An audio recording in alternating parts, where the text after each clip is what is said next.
राधे राधे प्यारे बच्चों।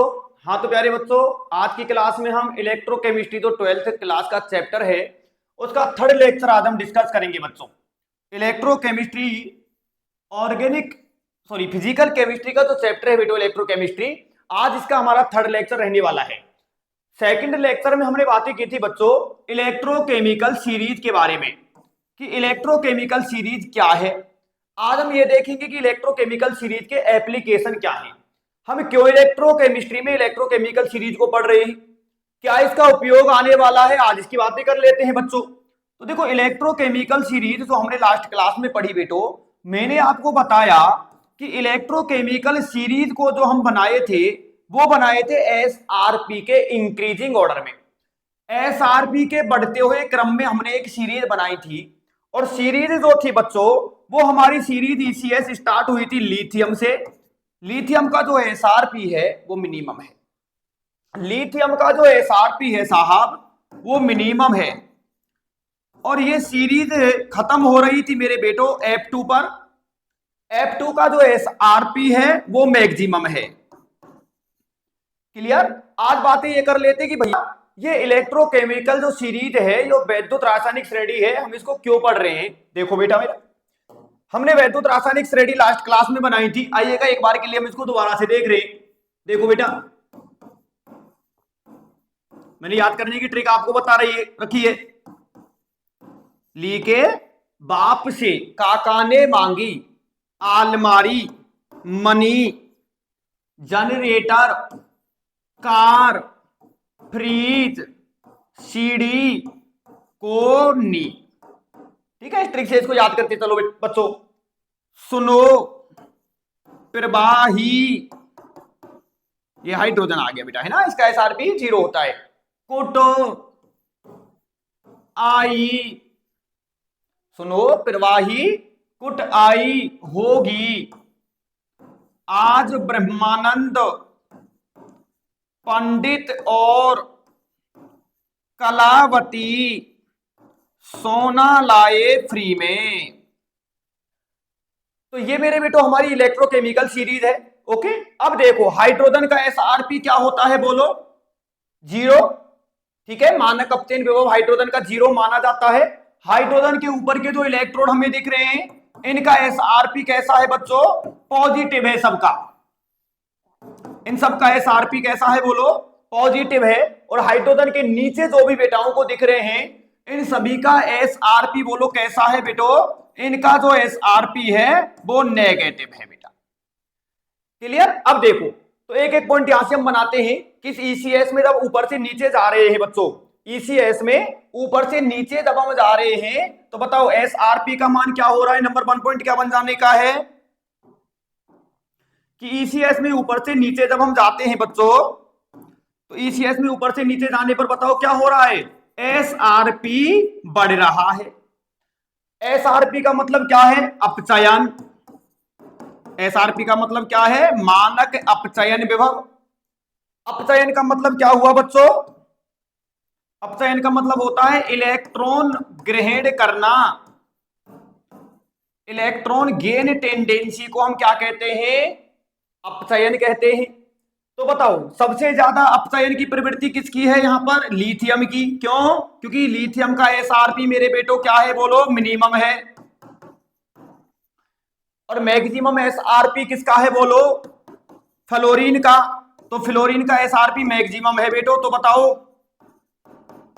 रिडक्शन के लिए यदि हम रिडक्शन की बातें करें तो रिडक्शन की जो टेंडेंसी है वो किसमें ज्यादा होगी, रिडक्शन की टेंडेंसी ज्यादा किसमें होगी बताओ, हमारा जो लिथियम है इसका एसआरपी कम है। ठीक है, और एसआरपी कम होने का मतलब क्या हो गया बेटाओ कि इसकी इलेक्ट्रॉन गेन टेंडेंसी कम है। इलेक्ट्रॉन गेन करने की टेंडेंसी आपको अच्छे से पता है कि लिथियम जो है एक इलेक्ट्रॉन लूज करता है और Li+ बनाता है। तो इसमें इलेक्ट्रॉन गेन करने की टेंडेंसी नहीं है, लिथियम में इलेक्ट्रॉन को लूज करने की टेंडेंसी है, इलेक्ट्रॉन को त्यागने की प्रवृत्ति है बेटा। फ्लोरीन के बारे में बात करें तो आपको अच्छे से पता है कि फ्लोरीन कभी भी इलेक्ट्रॉन को लूज नहीं करेगा, ये इलेक्ट्रॉन को क्या करेगा, गेन करेगा और F- बनाता है बेटा हमेशा। फ्लोरीन पर कभी भी पॉजिटिव चार्ज नहीं आता। ठीक है, क्यों नहीं आता? तो इसका रीजन है कि गुरुजी इसका जो एसआरपी है वो क्या है, मैक्सिमम है।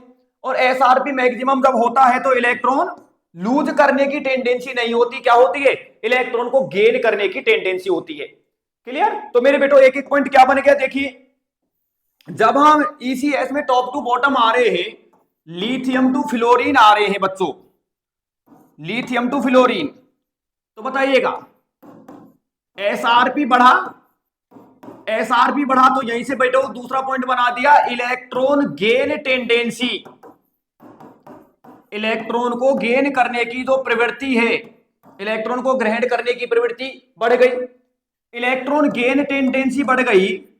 और जो इलेक्ट्रॉन गेन करते हैं ना बेटा, वो कौन होते हैं बताओ, ऑक्सीडाइजिंग एजेंट या रिड्यूसिंग एजेंट? जो इलेक्ट्रॉन गेन कर रहा है वो होता है बेटो ऑक्सीडाइजिंग एजेंट। देखो समझो, ऑक्सीडाइजिंग एजेंट मैंने कहा, तो ऑक्सीडाइजिंग एजेंट का मतलब क्या हुआ कि दूसरे जो स्पीसीज है उस स्पीसीज का क्या करवाएगा भाई, ऑक्सीडेशन करवाएगा। ऑक्सीडाइजिंग स्पीसीज ऑक्सीडेशन करवाएगी दूसरी स्पीसीज का, दूसरी का ऑक्सीडेशन करवाएगी, तो बोलो इसका खुद का क्या होगा बच्चों, जी बेटा खुद का रिडक्शन हो जाएगा। और रिडक्शन का मतलब इलेक्ट्रॉन गेन करना, रिडक्शन का मतलब इलेक्ट्रॉन गेन करना बेटा।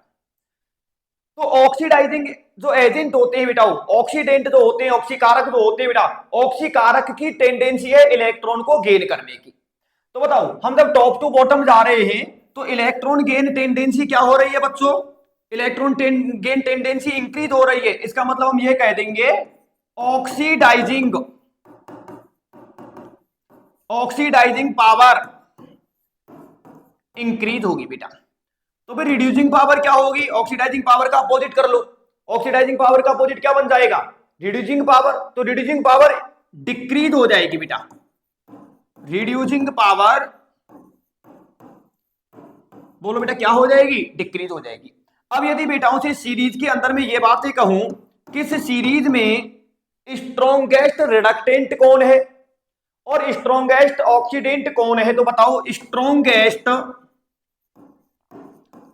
स्ट्रॉन्गेस्ट ऑक्सीडाइजिंग एजेंट लिखो बेटा पहले। तो बताओ ऑक्सीडाइजिंग एजेंट अच्छा कौन होगा, ऊपर आने वाला या ईसीएस में नीचे आने वाला, जो ईसीएस में नीचे आ रहा है, ईसीएस में नीचे आने का मतलब जिसका एसआरपी ज्यादा है, तो स्ट्रॉन्गेस्ट ऑक्सीडाइजिंग एजेंट हो जाएगा बेटा F2 हमारा, सबसे नीचे यही आ रहा है सीरीज में, तो ये स्ट्रॉन्गेस्ट ऑक्सीडाइजिंग एजेंट है। और सीरीज में टॉप पर कौन आ रहा है, टॉप पर आने का मतलब जिसका एसआरपी मिनिमम है वो कौन है, बोलो स्ट्रॉन्गेस्ट, स्ट्रॉन्गेस्ट रिड्यूसिंग एजेंट बच्चों। तो स्ट्रॉन्गेस्ट रिड्यूसिंग एजेंट कौन सा हो जाएगा बोलो, लिथियम। खूब आप ऑर्गेनिक केमिस्ट्री के अंदर भी एक रिड्यूसिंग एजेंट पढ़ते हो लिथियम वाला, लिथियम एल्युमिनियम हाइड्रेट। क्लियर? तो बताओ लिथियम एल्युमिनियम हाइड्रेट क्या होता है, ऑक्सीडाइजिंग या रिड्यूसिंग, ये रिड्यूसिंग एजेंट होता है बच्चों। क्यों? क्योंकि लिथियम का एसआरपी क्या है, बार बार बता रहा हूं बच्चा कि एसआरपी इसका मिनिमम है, और एसआरपी मिनिमम तो फिर रिड्यूसिंग जो पावर होगी वो मैक्सिमम होगी बेटा। तो स्ट्रॉन्गेस्ट रिड्यूसिंग एजेंट कौन है बोलो, लिथियम। और स्ट्रॉन्गेस्ट ऑक्सीडाइजिंग एजेंट कौन है जी बोलो, फ्लोरीन। क्लियर? अब बात ये करते हैं नंबर 6 बच्चों। इस सीरीज में जब हम टॉप टू बॉटम जाएंगे तब लिथियम से फ्लोरीन जाते हैं, तो reactivity of metals, reactivity of metals बेटे, रिएक्टिविटी ऑफ मेटल्स क्या होगी बोलो, रिएक्टिविटी ऑफ मेटल्स क्या होती है, डिक्रीज होती है। मतलब जिस मेटल का एसआरपी कम है, एसआरपी यदि कम होगा बच्चों मेटल का, तो उसकी रिएक्टिविटी होगी ज्यादा। और एसआरपी यदि है मेरे बच्चों ज्यादा, तो फिर उसकी जो रिएक्टिविटी है वो हो जाएगी कम। मतलब ये कह सकते हैं reactivity inversely proportional to reactivity of metals, reactivity of metals inversely proportional to SRP. कि जिस मेटल का एसआरपी मिनिमम होगा उसकी रिएक्टिविटी क्या होगी बोलो, मैक्सिमम होगी। हम सीरीज में जब ऊपर से नीचे आ रहे थे बच्चों, देखो बेटा,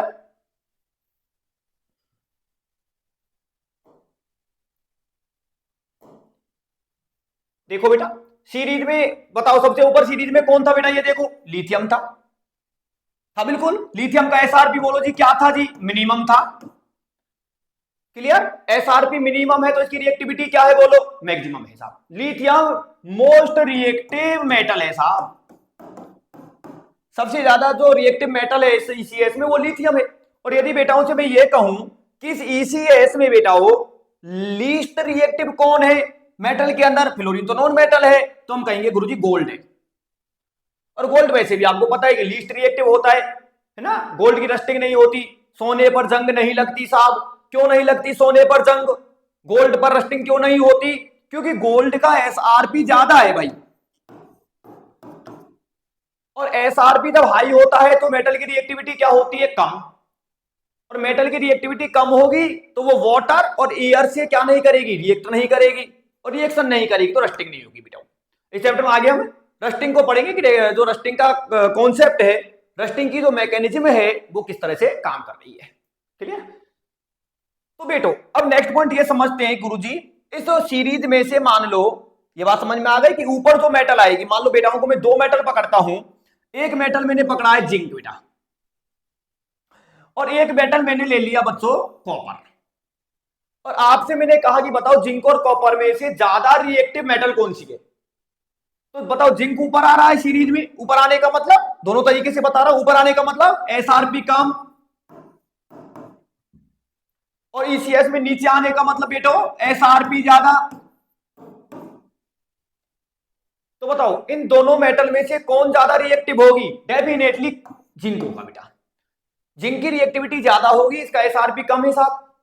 और ये जो है बेटा कॉपर, कॉपर की रिएक्टिविटी कम होगी, एसआरपी ज्यादा रिएक्टिविटी कम, एसआरपी कम तो रिएक्टिविटी ज्यादा।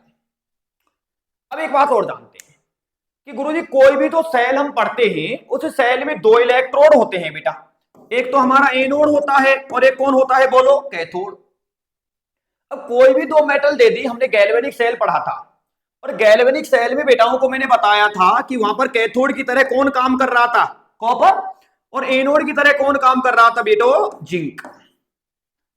डेनियल सेल, गैल्वेनिक सेल हमने बड़े अच्छे से पढ़ा है फर्स्ट लेक्चर के अंदर कि एनोड जो था वहां पर वो जिंक था, और कैथोड कौन था बच्चों, वो कॉपर था। तो आप यहां से बताओ जिंक क्यों था एनोड, क्योंकि गुरुजी जिंक का एसआरपी कम है। तो जिस मेटल का एसआरपी कम होता है बच्चों वो एक्ट करेगी एनोड की तरह, और जिसका एसआरपी ज्यादा होता है वो एक्ट करेगी किसकी तरह बोलो, कैथोड की तरह। तो जिस लेक्चर में हमने गैल्वेनिक सेल को पढ़ा हमने वहां पर ये बात रटी थी, कॉन्सेप्ट हमें मालूम नहीं था कि एनोड क्यों है जिंक और कैथोड क्यों है कॉपर, बट आज हम ये जानने लग गए हैं कि कॉपर का एसआरपी क्या है बोलो, हाई है, और कॉपर का एसआरपी हाई होने की वजह से ही ये कैथोड की तरह एक्ट कर रहा है। क्लियर, ये इलेक्ट्रॉन क्या करेगा बोलो बेटा, कैथोड का मतलब इस पर कौन सी रिएक्शन होगी, रिडक्शन। और जिंक पर क्या होगा बोलो बेटा, ऑक्सीडेशन। तो ये इलेक्ट्रोकेमिकल सीरीज के पॉइंट समझ में अच्छे से बेटाओं को आ गए कि जब टॉप टू बॉटम हम जाएंगे तो मेटल्स की रिएक्टिविटी क्या होगी, डिक्रीज होगी। जो मेटल ऊपर आएगी सीरीज में उसकी रिएक्टिविटी ज्यादा रहनी है, और जो मेटल नीचे आएगी बच्चों उसकी रिएक्टिविटी कम रहेगी। जो मेटल ऊपर आएगी बच्चों वो काम किसकी तरह करेगी बोलो, एनोड, बिल्कुल। और जो नीचे आएगी मेटल, जो सीरीज में नीचे आ रही है, नीचे आने वाली का मतलब एसआरपी ज्यादा, एसआरपी ज्यादा होगा तो कैथोड की तरह काम करेगी, और एसआरपी यदि ज्यादा होगा, नीचे वाली का ज्यादा है तो कैथोड और ऊपर वाली का कम है तो ये क्या बन जाएगा, एनोड। क्लियर। जैसे बच्चों मैंने आपसे ये कहा, देखो मान लो हमारे पास में एक तो एजी रॉड है, एजी का इलेक्ट्रोड ले लिया मैंने बच्चों, क्लियर, और एक मान लो बच्चों मैंने जिंक का इलेक्ट्रोड ले रखा है। और बच्चों मैं आपसे कहूं कि इन दोनों में से कौन एनोड है कौन कैथोड है, तो हमें ईसीएस पर पहुंच जाना है। ईसीएस में बताओ इन दोनों में से कौन ऊपर आता था, आप ईसीएस को अच्छे से देखना, जिंक ऊपर आता है तो जिंक काम करेगा बेटा मेरे एनोड की तरह। और Ag की जो रॉड है वो काम करेगी, बोलो किसकी तरह, कैथोड की तरह। क्लियर? इस तरह का क्वेश्चन नीट में पूछ लेता है, कोई भी दो मेटल इलेक्ट्रोड दे देगा और कहेगा कि एनोड और कैथोड को डिटरमाइन करो, कौन एनोड है और कौन कैथोड है। आप क्लियरली अच्छे से समझ चुके हैं कि जिसका एसआरपी ज्यादा है वो कैथोड है और जिसका एसआरपी कम है वो एनोड है। क्लियर? यदि मैं आपसे कहूं बच्चों की इसकी सेल रिएक्शन से लिखेंगे तो सेल रिएक्शन लिख दो बेटा, बोलो एनोड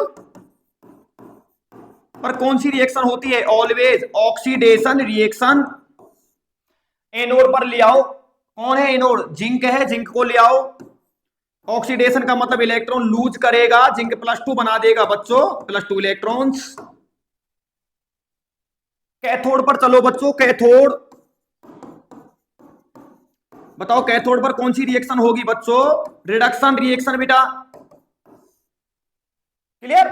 चलो रिडक्शन रिएक्शन बोलो, जिंक इसके कौन काम कर रहा है, एजी। ठीक है, सॉल्यूशन में Ag+ है प्रेजेंट और Ag+ ने बेटो इलेक्ट्रॉन गेन किया और इलेक्ट्रॉन गेन करके ये Ag बना दिया। क्लियर? अब इसके लिए हम क्या लिख रहे हैं बोलो, कंप्लीट सेल रिएक्शन बेटा। ठीक है, ये एक हाफ सेल रिएक्शन है, एनोडिक रिएक्शन है, ये कैथोडिक रिएक्शन है, दोनों को हम जोड़ देंगे और दोनों को जब जोड़ देंगे तो फिर हमारी बन जाएगी बच्चों सेल रिएक्शन। Cell reaction. लेकिन एक बात याद रखना कि सेल रिएक्शन लिखने से पहले दोनों रिएक्शन को बैलेंस जरूर कर लेना, नंबर ऑफ इलेक्ट्रॉन बैलेंस होने चाहिए, इक्वल होने चाहिए। यहां पर बोलो कितने इलेक्ट्रॉन दिख रहे हैं बच्चों, 2, और यहां बच्चों कितने इलेक्ट्रॉन दिख रहा है, ओनली 1। तो बैलेंस करने के लिए इसको बताओ किससे मल्टीप्लाई कर दूं बच्चों, 2 से मल्टीप्लाई कर दो। क्लियर? अब यहां भी 2 इलेक्ट्रॉन्स हो गए, वहां भी 2 इलेक्ट्रॉन्स हो गए और 2 इलेक्ट्रॉन दोनों में है, तो इलेक्ट्रॉन से इलेक्ट्रॉन को कैंसिल कर डालो, ये लेफ्ट साइड में और वो 2 इलेक्ट्रॉन राइट साइड में कैंसिल कर डालो और दोनों रिएक्शंस को जोड़ो, जिंक +2Ag+। ओके, मल्टीप्लाई किया हुआ है 2 का, 2Ag+ equal to zinc convert into zinc +2, 2Ag+ reduction हुआ और 2Ag फॉर्मेशन हो गया। ये लो, ये हमारी सेल रिएक्शन हो गई बेटा। ठीक है, इस टाइप का कोई भी क्वेश्चन आएगा। अच्छा चलो एक काम और सीख लेते हैं, पहले भी सीखा हुआ है, उसको और थोड़ा सा कंटिन्यू कर लेते हैं बेटे। देखो, सेल रिप्रेजेंटेशन करो बेटा। इस सेल को रिप्रेजेंट कैसे करेंगे, मैंने आपको सिखाया था सेल को रिप्रेजेंट करना। लेफ्ट में किसको लिखते हैं बोलो, एनोड को, राइट में किसको, कैथोड को, और बीच में लगा देते हैं बच्चों सॉल्ट ब्रिज। ठीक है, एनोड पर चलो, एनोड ये रहा जिंक वाला। ओके, एनोड पर क्या हो रहा था, एनोड पर जिंक कन्वर्ट हो रहा था जिंक +2 में। ओके, हमने एनोड को रिप्रेजेंट कर दिया है, सॉल्ट ब्रिज लगाओ बेटा, 2 पैरेलल लाइंस। कैथोड, कैथोड पर Ag+ कन्वर्ट इनटू Ag, ये लो बेटा, ये सेल का रिप्रेजेंटेशन हो गया है हमारा अकॉर्डिंग टू IUPAC। जो IUPAC ने रिप्रेजेंटेशन गैल्वेनिक सेल या डेनियल सेल का बताया हुआ है, वो इस तरह से हमने रिप्रेजेंट कर लिया है। क्लियर है? चलो अब मान लो बच्चों हमसे ये कह दे कि मेरे पास में एक तो रॉड है, एल्यूमिनियम की रॉड है बच्चों। क्लियर? एल्यूमिनियम रॉड है बच्चों,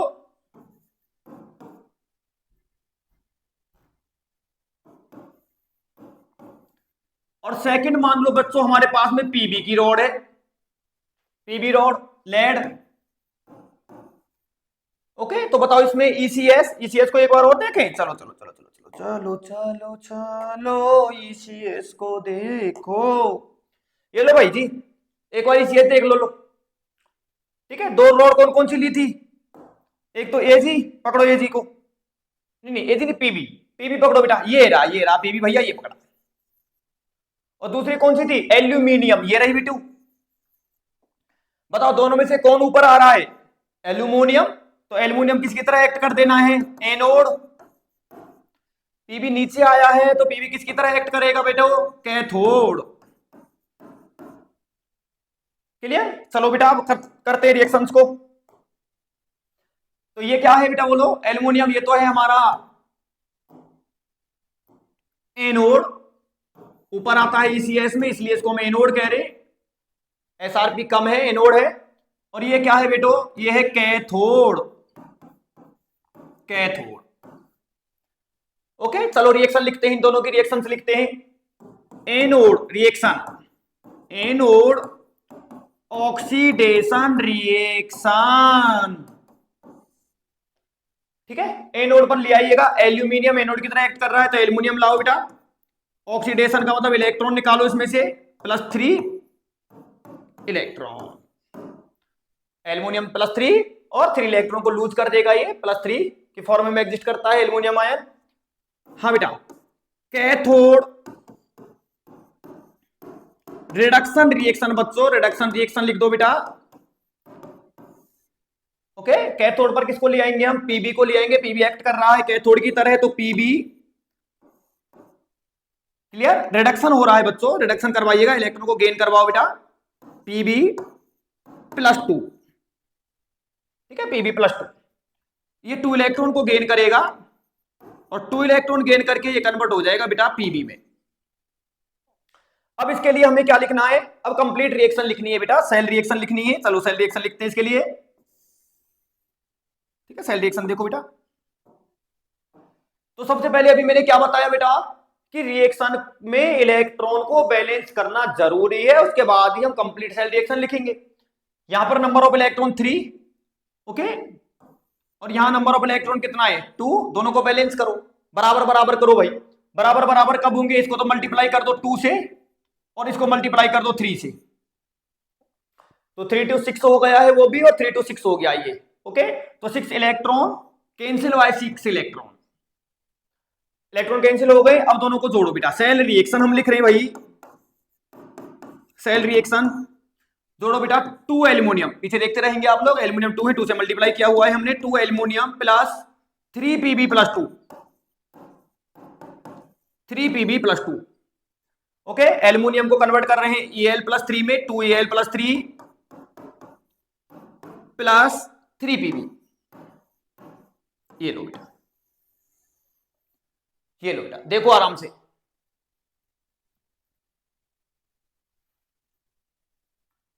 क्लियर, तो ये आज की क्लास में हमने इलेक्ट्रोकेमिकल सीरीज ECS के एप्लीकेशंस को सीखा है, उसकी प्रॉपर्टीज को सीखा है कि ECS की प्रॉपर्टी क्या है बेटो, एनोड और कैथोड को कैसे डिटरमाइन करना है, ये मैंने अच्छे से सिखा दिया। जिसका SRP कम है वो एनोड, जिसका SRP ज्यादा है वो कैथोड। एनोड पर ऑक्सीडेशन, कैथोड पर रिडक्शन। बोलो इस सेल को यदि हम रिप्रेजेंट करना चाहें तो रिप्रेजेंट कर दोगे बच्चों, बोलो कैसे करें। लेफ्ट में किसको लिखते हैं, एनोड को, राइट में कैथोड को, भैया दोनों के बीच में लगा दो सॉल्ट ब्रिज भैया।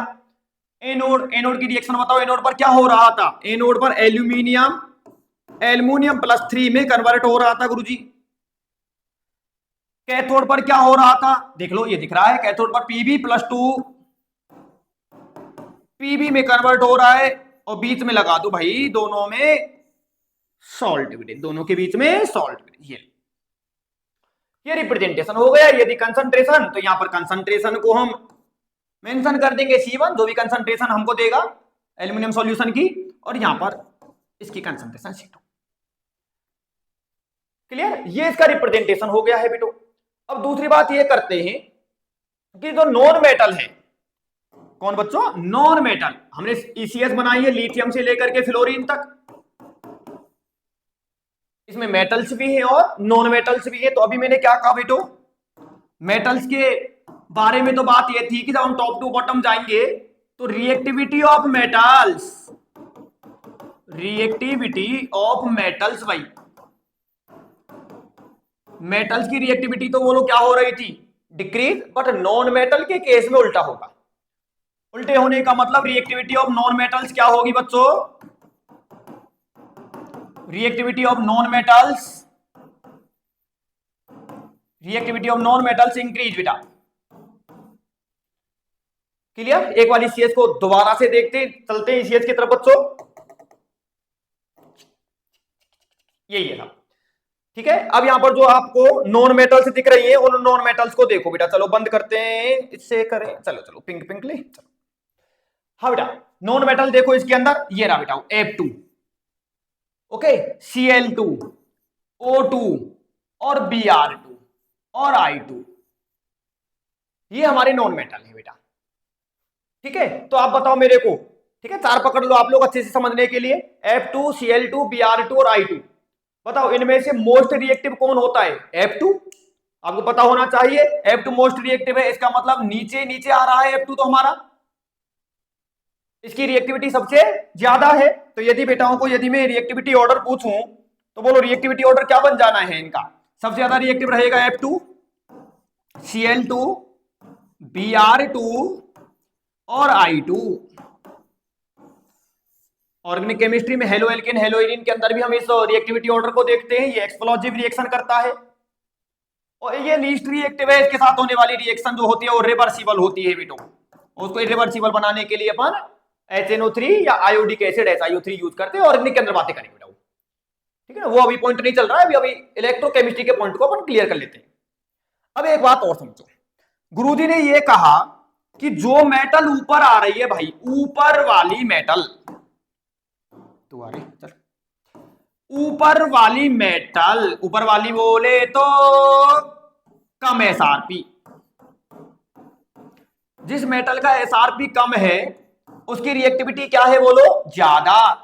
ज्यादा रिएक्टिव है, ज्यादा क्रियाशील है बेटा, ज्यादा रिएक्टिव है। और जो मेटल नीचे आ रही है बच्चा, नीचे वाली मेटल, मेटल की बातें कर रहे हैं बच्चों केवल, तो जो मेटल नीचे आएगी, नीचे आई तो SRP बोलो क्या हो गया साहब उसका? ज्यादा SRP। और ज्यादा SRP है तो बोलो रिएक्टिविटी क्या होगी उसकी? कम होगी बेटा, कम रिएक्टिव होगा बेटा, कम रिएक्टिव होगा बेटा। क्लियर? चलो मैं आपको दो रिएक्शन लिखता हूं और आपको यह बताना है बच्चों कि कौन सी रिएक्शन इसमें से पॉसिबल है और कौन सी इम्पॉसिबल है बेटा। ठीक है, देखो मैंने बच्चों ये रिएक्शन आपके लिए लिखा, जिंक प्लस कॉपर सल्फेट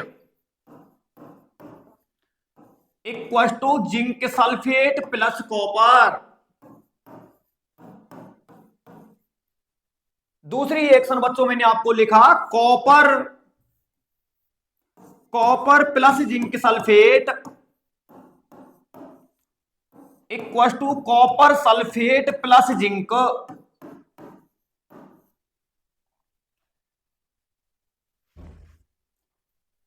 और हमसे पूछ लिया कि इन दोनों रिएक्शंस में से कौन सी रिएक्शन पॉसिबल है और कौन सी नहीं है। आ जाओ बेटा, देखो यहां पर बताओ SRP जो है जिंक का, जिंक कहां आता है?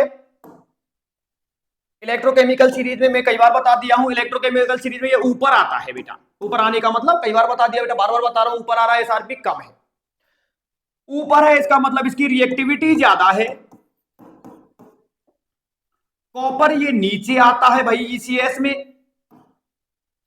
और नीचे आता है तो बोलो इसकी जो क्रियाशीलता है, इसकी जो रिएक्टिविटी क्या है? कम है। ये ज्यादा रिएक्टिव है और ये कम रिएक्टिव है। More reactive, less reactive. तो मोर रिएक्टिव क्या करेगा? मोर रिएक्टिव लेस रिएक्टिव में लात मार के उसको हटाएगा और खुद उसकी जगह बैठेगा भाई। पावरफुल है भैया, ताकतवर है, मोस्ट रिएक्टिव है, ज्यादा क्रियाशील है भैया, तो जिंक जो है वो कॉपर को हटाएगा, चला हट, और खुद आकर के बैठ गया। क्लियर? और कॉपर को प्रतिस्थापित कर दिया, कॉपर बाहर निकल गया बेटा। तो ये वाली रिएक्शन पॉसिबल है साहब। मोर रिएक्टिव लेस रिएक्टिव को अधिक क्रियाशील कम क्रियाशील को सब्स्टिट्यूट कर सकता है। लेकिन मेरे बेटो क्या ये रिएक्शन पॉसिबल है? ये पॉसिबल नहीं है। क्यों? कॉपर ये लेस रिएक्टिव है, ECS में नीचे आता है, लेस रिएक्टिव है, और ये मोर रिएक्टिव है। तो क्या कभी भी लेस रिएक्टिव जो है वो मोर रिएक्टिव को हटा देगा क्या? संभव ही नहीं, औकात ही नहीं बच्चा, औकात ही नहीं है। क्रियाशीलता ज्यादा है ही नहीं, कॉपर की क्रियाशीलता कम है, तो कॉपर की औकात नहीं है साला की जो जिंक को हटा दे, तो फिर ये रिएक्शन पॉसिबल नहीं है साहब। Clear? More reactive metal less reactive metal को प्रतिस्थापित कर देगी, लेकिन less reactive metal more reactive को प्रतिस्थापित नहीं करेगी।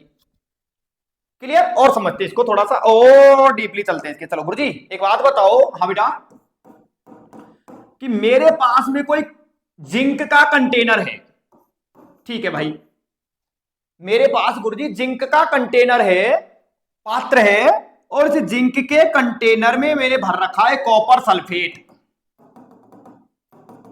जिंक के कंटेनर में मैंने कॉपर सल्फेट को भरा है, स्टोर किया है। क्या कर सकते हैं? क्या क्वेश्चन समझ में आया? कि जिंक के पात्र में, जिंक के कंटेनर में क्या कॉपर सल्फेट सॉल्यूशन को रख सकते हो? ये क्वेश्चन है बेटा। इस टाइप के क्वेश्चन बोर्ड में, नीट में, जेईई में सब जगह पूछे जाते हैं बेटा, है ना। आज इनका पोस्टमार्टम कर ही लेते हैं। तो बताओ जिंक क्या है बेटा? जिंक तो ज्यादा क्रियाशील है, अभी अच्छे से बता करके लाया हूं, मोस्ट रिएक्टिव है, मोर रिएक्टिव है ये। और कॉपर जिसका सॉल्यूशन हमने भरा हुआ है ये कम क्रियाशील है। तो जिंक क्या करेगा? जिंक कॉपर में लात मारेगा, कॉपर को यहां से हटाएगा और कॉपर सल्फेट को बदल करके रख देगा मेरे भाई किसमें? जिंक सल्फेट में। बच्चे ने भरा तो कंटेनर में क्या था? कॉपर सल्फेट, और शाम को आकर के देखा तो भाई जी उसमें क्या मिला? Zinc sulphate. कॉपर सल्फेट रहा ही नहीं। क्यों नहीं रहा? क्योंकि कॉपर लेस रिएक्टिव है, तो जिंक ने उसको वहां से हटाया और खुद बैठ गया। तो क्या स्टोर कर सकते हो? क्या रख सकते हो? बिल्कुल ही नहीं रख सकते भैया। ओ भैया मेरे, बिल्कुल ही नहीं रख सकते, बिल्कुल स्टोर नहीं कर सकते, क्योंकि कॉपर सल्फेट रहेगा ही नहीं। भूल गया, अपनी दुनिया बन गया ये जिंक सल्फेट, तो काहे रखते भाई? क्लियर? उल्टा बोलो। उल्टा बोलते हैं कि हमारे पास साहब ये कंटेनर हमने ले लिया, चलो भाई तू आ, कंटेनर हमने ले लिया कॉपर का, और उस कंटेनर में हमने भर दिया बच्चों जिंक सल्फेट।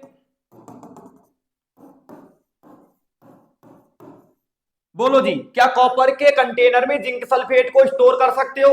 डेफिनेटली कर सकते हो। क्यों? ये बेचारा कुछ कहता नहीं, हे बेचारा रे बेचारा, हे बेचारा। बेचारा का मतलब समझ में आ गए कि जिंक जो है वो मोर रिएक्टिव है, बार बार बता रहा हूं भाई, कॉपर लेस रिएक्टिव है। औकादी नहीं, टेंशन ही ना लो, औकादी नहीं कॉपर की कि जिंक के साथ में कुछ कुछ कर दे।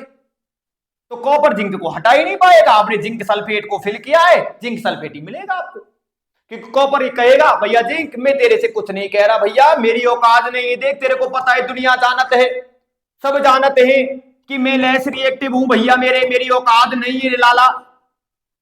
और भैया तेरी औकात ज्यादा है, मैं तेरे से पंगा नहीं लूंगा, आराम से बैठा रहे भैया, मेरे घर में आराम से बैठा रहे। तो कॉपर के घर में जिंक सल्फेट बैठ सकता है जी, लेकिन क्या जिंक के घर में कॉपर बैठ सकता है? क्या बात समझ में आ रही है? कि कॉपर का घर था, उसमें जिंक सल्फेट हम बैठा सकते, लेकिन जिंक के घर में कॉपर सल्फेट नहीं बैठा सकते। क्योंकि जिंक के घर में कॉपर सल्फेट बैठा दिया तो कॉपर सल्फेट जिंक के घर में आकर के वो भी जिंक सल्फेट ही बन जाएगा, कॉपर बार और बन गया जिंक सल्फेट। तो बात कहने की ये थी बच्चों, सीधा सीधा सा कंक्लूजन ये है, दो शब्द का मतलब ये है कि जिस मेटल का एसआरपी भैया मेरे, जिस मेटल का एसआरपी भैया मेरे कम होगा वो ज्यादा रिएक्टिव होगी, वो ज्यादा रिएक्टिव होगी भाई। और जिस मेटल का एसआरपी भाई मेरे ज्यादा होगा वो कम रिएक्टिव होगी, वो कम रिएक्टिव होगी बेटा। क्लियर? और ज्यादा रिएक्टिव मेटल सॉल्यूशन में से किसको डिस्प्लेस कर देगी? कम रिएक्टिव को। मोर रिएक्टिव जो है वो लेस रिएक्टिव को हटाएगी और खुद उसकी जगह आकर के बैठ जाएगी। क्लियर? तो ये बेटो आज हमने इलेक्ट्रोकेमिकल सीरीज जो है हमारी वैद्युत रासायनिक श्रेणी, इसके एप्लीकेशंस को डिस्कस किया है। पूरा इलेक्ट्रोकेमिस्ट्री चैप्टर इसी के चारों तरफ घूमता है। एनोड कौन है, कैथोड कौन है, एनोड पर रिएक्शन, कैथोड पर रिएक्शन, सेल रिएक्शन, सेल का रिप्रेजेंटेशन हम कैसे करते हैं, मेटल्स की रिएक्टिविटी कौन मोर रिएक्टिव है, कौन लेस रिएक्टिव है, नॉन मेटल्स में कौन मोर रिएक्टिव है, कौन लेस रिएक्टिव है, ऑक्सीडाइजिंग पावर का ऑर्डर क्या है, रिड्यूसिंग पावर का ऑर्डर क्या है। चलो एक क्वेश्चन कर लेते हैं, ओके, और सीखते हैं। गुरुजी सिखाते रहो और हम सीखते रहते हैं, ठीक है भैया मेरे, आप सीखते रहो, राधे की कृपा से मैं सिखाता रहता हूं। Oxidising power, order. ठीक है बेटा, फिर हम इसके खूब सारे क्वेश्चन भी करेंगे। एक बार पहले टॉपिक देख लो और टॉपिक के बाद में किसी एक लेक्चर में हम खूब सारे क्वेश्चन की प्रैक्टिस भी करेंगे, क्वेश्चन की सीरीज भी लेकर के आपको खूब सारी आऊंगा। तो ऑक्सीडाइजिंग पावर मैंने अभी बेटाओं को बताया था कि ऑक्सीडाइजिंग पावर में क्या होता है, ये हमारा लिथियम, इनको मत भूलो, मैं बार बार बता रहा हूं, इनको मत भूलो। इनमें से अच्छा ऑक्सीडाइजिंग एजेंट कौन है, ये है साहब, ये काम करता है ऑक्सीडाइजिंग एजेंट और ये करता है साहब रिड्यूसिंग एजेंट। ज्यादा फालतू फंसो ही मत, स्ट्रॉन्गेस्ट रिड्यूसिंग एजेंट पकड़ लो और स्ट्रॉन्गेस्ट ऑक्सीडाइजिंग एजेंट पकड़ लो। सबसे पहला काम पॉइंट टू पॉइंट समझो। पकड़ लिया गुरुजी मैंने।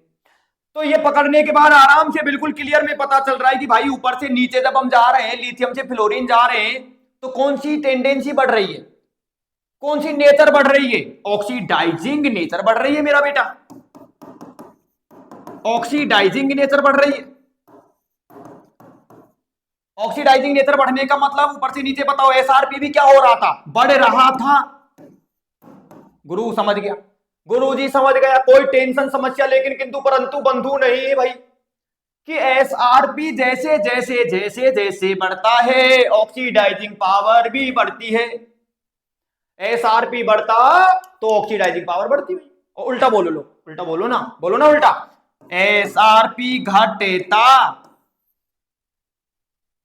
जिसका एसआरपी कम होगा भैया, जिसका कम सबसे कम होगा एसआरपी, एसआरपी कम होगा तो बताओ उसकी कौन सी पावर ज्यादा होगी, उसकी रिड्यूसिंग पावर ज्यादा होगी। क्लियर, एक ऑक्सीडाइजिंग पावर का एक क्वेश्चन करते हैं बेटो, चलो। अरे बड़ा हो जा रे, अरे बड़ा हो जा रे थोड़ा, अरे कितना टाइम लगाएगा रे, चलो।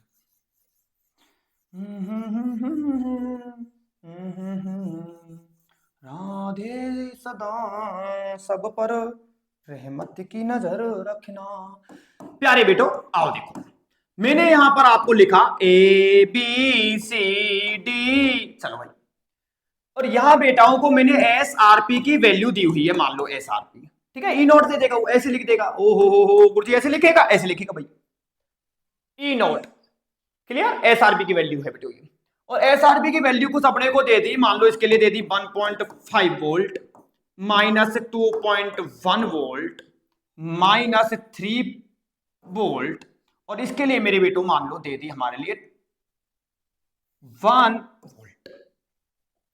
क्लियर, तो सबसे पहले बच्चों क्या कर लेना है हमको, जिसका एसआरपी मिनिमम है, इनको सबसे पहले ऐसा करो, सीधा सीधा सा आप एसआरपी के बेस पर अरेंज कर लो ऑर्डर में। सबसे कम एसआरपी किसका है बोलो, सबसे कम एसआरपी, सबसे कम ये रहा बेटा, मोर नेगेटिव है, सबसे ज्यादा नेगेटिव वैल्यू है, और सबसे ज्यादा नेगेटिव इसका मतलब लीस्ट है बेटा, सबसे कम है बेटा ये। तो सबसे ऊपर कौन आ गया बोलो, कार्बन बेटा, है ना, कार्बन। कार्बन के बाद में कौन आ गया, इससे ज्यादा कौन है बोलो, बी वाला है माइनस 2.1 है। इससे हायर वैल्यू बोलो बेटा, इससे हायर वैल्यू आ गया डी 1 वोल्ट, और इससे हायर आ गया ए। Clear, SRP top to bottom जब हम जा रहे हैं, हमने एसआरपी के इंक्रीजिंग ऑर्डर में इनको अरेंज कर लिया है। तो एसआरपी बताओ सबसे ज्यादा एसआरपी किसका है हमारा, कार्बन का मिनिमम है, सॉरी कार्बन नहीं सी बेटा, सी का मिनिमम है, और ए का क्या है मैक्सिमम। और अभी बेटाओं को मैं बार बार बता रहा हूं कि टॉप टू बॉटम जाते तो ऑक्सीडाइजिंग पावर क्या होती है, इंक्रीज होती है बेटा, ऑक्सीडाइजिंग पावर क्या होती है, इंक्रीज। तो सबसे ज्यादा ऑक्सीडाइजिंग पावर किसकी रहेगी बोलो, ए के बाद डी, फिर बेटा बी, और फिर बेटा सी, ये ऑर्डर हो जाएगा। आराम से देख लो, ऊपर भी देख लो आराम से। क्लियर, ए देखो, ए देखो मेरा बेटा, सबसे ज्यादा पॉजिटिव वैल्यू है, पॉजिटिव वैल्यू जितनी ज्यादा होगी एसआरपी की वैल्यू जितनी ज्यादा होगी, कहने का मतलब एसआरपी ज्यादा तो ऑक्सीडाइजिंग पावर भी ज्यादा है। ठीक है, सी के बारे में बताओ, सी का एसआरपी मिनिमम है, एसआरपी मिनिमम है, और एसआरपी मिनिमम होगा तो ऑक्सीडाइजिंग पावर भी मिनिमम होगी। एसआरपी मिनिमम होगा तो ऑक्सीडाइजिंग पावर भी क्या होगी बेटा, मिनिमम होगी, और एसआरपी ज्यादा होगा तो ऑक्सीडाइजिंग पावर भी क्या होगी, ज्यादा होगी। अब मैं एक क्वेश्चन और पूछता हूं बेटा उनसे, मान लो हमको ये दे दिए बेटा, एक एक्स और एक वाई और एक जेड, और इनके लिए हमको एसआरपी की वैल्यू दी हुई है, मान लो इसके लिए दे दी 2 वोल्ट, इसके लिए दे दी मान लो माइनस -2.5 वोल्ट और इसके लिए दे दी -3.0 वोल्ट बेटा। और हमसे ऑर्डर पूछ लिया रिड्यूसिंग पावर, इस बार reducing power order, reducing power का ऑर्डर बताओ भाई। तो रिड्यूसिंग पावर का ऑर्डर कैसे बताएंगे बताओ। रिड्यूसिंग पावर किस पर डिपेंड करती है अभी बता के लाया हूं, एसआरपी जिसका कम, एसआरपी जितना कम होगा रिड्यूसिंग पावर उतनी ज्यादा होगी भाई। तो बताओ एसआरपी मिनिमम किसका दिख रहा है बच्चों, जेड, तो सबसे ज्यादा रिड्यूसिंग पावर जेड की हो जाएगी, जेड के बाद में वाई आ जाएगा और सबसे कम एक्स आ जाएगा। क्लियर, क्योंकि एक्स के लिए एसआरपी की वैल्यू मैक्सिमम है, देखो एक्स के लिए +2 वोल्ट है बेटा। क्लियर, एक्स के लिए एसआरपी ज्यादा और एसआरपी ज्यादा रिड्यूसिंग पावर का। बोलो क्लियर। ऑक्सीडाइजिंग पावर के क्वेश्चन आराम से कर सकते हो, रिड्यूसिंग पावर के क्वेश्चन कर सकते हो, बोलो मेटल की रिएक्टिविटी का क्वेश्चन कर सकते हो, एनोड कैथोड के डिटर्मिनेशन का क्वेश्चन कर सकते हो, गैल्वेनिक सेल को रिप्रेजेंट करने का क्वेश्चन कर सकते हो, किस सॉल्यूशन को किस कंटेनर में फिल कर सकते हैं, किसमें फिल नहीं कर सकते, बोलो कर सकते हो। क्लियर। आज के लेक्चर में हमने इलेक्ट्रोकेमिकल सीरीज से रिलेटेड जो भी एप्लीकेशन से जो भी क्वेश्चन से बच्चों उनके बारे में बातें की है। नेक्स्ट क्लास में हम नेक्स्ट टॉपिक को डिस्कस करेंगे, फैराडे के लॉज को हम देखेंगे, फैराडे के लॉ क्या है। जब हम इलेक्ट्रोलाइसिस कर रहे हैं किसी भी कंपाउंड का, किसी भी इलेक्ट्रोलाइट लाइट का, जब हम इलेक्ट्रोलाइसिस कर रहे हैं तो एनोड पर कौन सा प्रोडक्ट बनना है, कितना बनना है, कैथोड पर कौन सा प्रोडक्ट बनेगा, कितना बनेगा, इन दोनों बातों के बारे में हम नेक्स्ट लेक्चर में जानकारी लेंगे बच्चों। क्लियर। आप अपने फ्रेंड्स के साथ में इस लेक्चर को जरूर शेयर करें, बाकी चर्चा नेक्स्ट मीटिंग में करेंगे। थैंक यू वेरी मच बच्चों, राधे राधे।